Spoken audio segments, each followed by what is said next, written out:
한 주간의 주요 뉴스 짚어보는 시간입니다. 한겨레 신문 허지연 기자 연결돼 있습니다. 허 기자님 안녕하세요. 네, 안녕하세요. 예, 일단 세월호 희생자 구조 소식 궁금합니다. 세월호 구조물 일부가 붕괴했다고요? 예. 구조 작업이 무척 어려워졌겠습니다. 예, 세월호 희생자 30여 명 정도가 있을 것으로 추정되는 4층 중앙 격실을 비롯해서 여러 격실의 구조물이 지금 붕괴해서 이 배를 인양하기 전에는 구조가 불가한 것으로 이 사고 대책본부가 밝히고 있습니다. 배가 기울게 되면서 이 선체 내부에 온갖 물건들이 쏟아졌고 이 좌측 바닥 부분에 쌓여 있는데 이 물건들이 진입로를 막고 있다고 합니다. 수압이 무척 세서 이것들을 이제 하나하나 치우면서 나아가는 게 사실상 좀 어려워서 희생자들을 구조하는 작업이 인력으로는 불가능한 그런 상황이라고 오늘 대책본부가 브리핑을 열고 밝혔습니다. 네. 이렇게 인양 전에는 구조가 불가능한 객실이 여러 곳 있지만 현재 희생자 가족들은 인양과 관련한 협의는 생각을 못하고 있는 상황입니다. 세월호를 인양하는 것은 사실상 이제 구조를 중단하고 현장을 수습하는 단계로 접어드는 것이기 때문입니다. 그렇군요. 그 장시간 또 잠수 활동을 가능해 한다는 다이빙벨 이게 또 투입됐다가 다시 철수하고 다시 투입을 결정하고 왔다 갔다 하는 모습입니다. 또 경찰이 또 진도 해상교통관제센터를 압수수색했다는 얘기가 들리고요. 굉장히 여러 곳에서 소식이 쏟아지네요. 정부 당국의 구조 작업 아직까지도 좀 혼란스러운 모습인데요.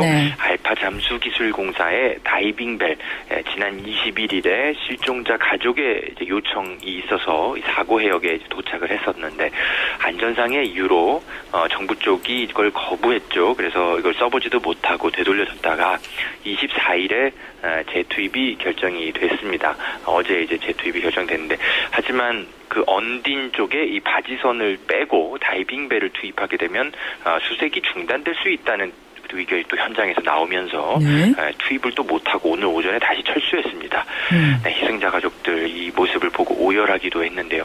어쩌다가 이렇게 된 건지 모르겠는데 또 오늘 오후 2시께 기상 조건이 좋아지는 대로 다이빙벨을 재투입한다고 이 알파잠수의 이종인 대표가 밝혔습니다. 오락가락하는 모습인데요. 희생자 가족들은 이 모든 방법을 동원해서 수색을 해도 모자를 파내 기상이 안 좋다거나 조류가 세다. 바지선 2대 투입은 어렵다. 이런 말만 하면서 정부가 너무 구조에 소극적인 것 아니냐 이렇게 가족들은 분노를 토해내고 있습니다. 한편 또 검경 합동수사본부가 조금 전에 진도 해상교통관제센터를 압수수색했다는 소식인데요.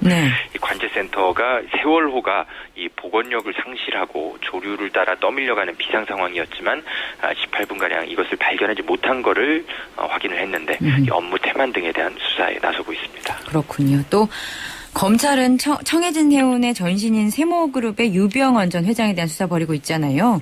그 유 전 회장이 계열사 돈을 굉장히 많이 챙긴 사실을 발견했다고요. 유 전 회장 일가의 비리 의혹을 수사 중인 인천지검 특별수사팀이 유 전 회장 일가가 계열사 30여 곳에 컨설팅을 한 것처럼 꾸며서 200억 이상을 챙긴 정황을 포착했다는 보도가 오늘 조간신문에서 나오고 있습니다. 검찰은 이 압수물을 분석하고 자금을 추적하면서 이 키솔루션 등의 이 3개 회사를 발견하게 됐는데 이 회사들은 그냥 개인 사업자로 등록되어 있고 실제로는 하는 일이 없는 페이퍼 컴퍼니였습니다. 그런데 이들 회사에 세모그룹의 계열사들이 최근 7, 8년간에 200억 원이 넘게 이 회사의 고문료나 컨설팅 비용 이런 돈을 지출한 것으로 확인이 됐습니다. 서류상으로만 존재하는 회사들이 대체 무슨 컨설팅을 했겠습니까? 검찰은 이 유 전 회장 일가가 이 실질적인 계열사들의 이 계열사들의 실질적인 소유자라서 이러한 돈을 챙길 수 있었던 것으로 보고 조만간 유 전 회장을 배임 및 횡령 혐의로 소환할 예정입니다.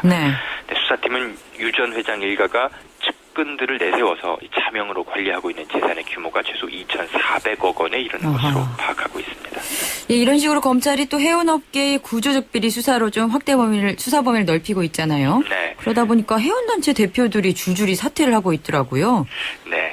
지금 청해진 해운이 어떻게 20년째 인천과 제주 간 항로를 독점 운영해 왔는지 또 세월호의 안전검사는 과연 어떻게 통과하는 건지 이런 것들이 다 해운업계의 비리와 연관된 건 아니냐 관심이 모아지고 있습니다.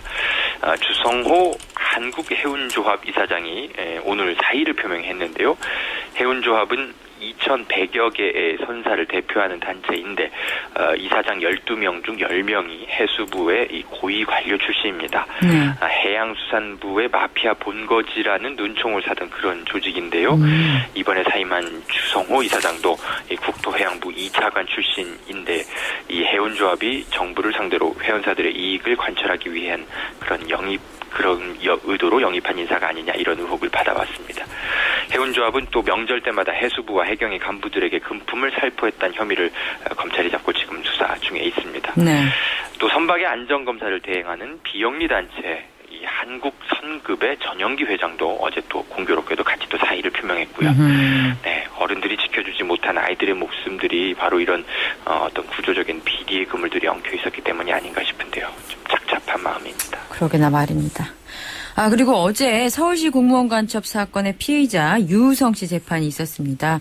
결국에 국가보안법 무죄 판결이 나왔는데요. 아직까지 국정원의 별다른 입장 표명은 없어 보입니다. 네, 조작 증거를 만들어서 검찰에 전해준 곳이 바로 국정원이죠. 그런데 재판부의 무죄 판결에 오늘까지 침묵을 하고 있습니다.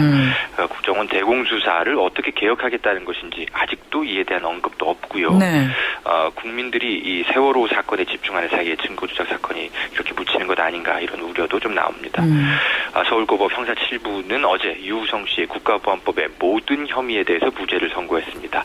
동생 유가려 씨가 국정원에서 오빠가 간첩이다고 한 진술들이 변호인의 접견권 없이 국정원 수사관들의 회유와 압박에 의해 만들어진 어떤 그런 가능성을 배제할 수 없다. 이렇게 재판부가 판단한 것인데요. 이는 원심의 판단보다도 더 나아간 것입니다. 국정원의 조사 방식을 거론하면서 불법적이라고 비판한 건데요. 무척 이례적입니다. 네. 재판부는 또 이번에 증거 조작이 이뤄진 거에 대해서는 그러나 언급을 좀 삼갔는데요. 대신 검찰이 유우성 씨를 간첩으로 기소하면서 내세운 증거들을 하나하나 거론하면서 모두 신빙성이 없거나 설득력이 떨어진다고 평을 했습니다. 네. 반면에 검찰은 판결 직후에 재판부가 이해하기 힘든 판결을 했다고 반박 자료를 냈고요. 이제 관건은 유우성 씨가 한국에서 계속 살 수 있을 것인가 이런 문제가 남는데요. 유 씨는 제복 화교였으면서 탈북자 행세를 해왔죠. 현재는 중국 국적도 박탈당한 상태인데 이 법무부는 유 씨의 추방을 검토하고 있는 것으로 전해지고 있습니다. 이거 어떻게 될지도 계속 살펴봐야겠네요. 감사합니다. 네, 안녕히 계십시오. 한겨레신문 허지연 기자였습니다.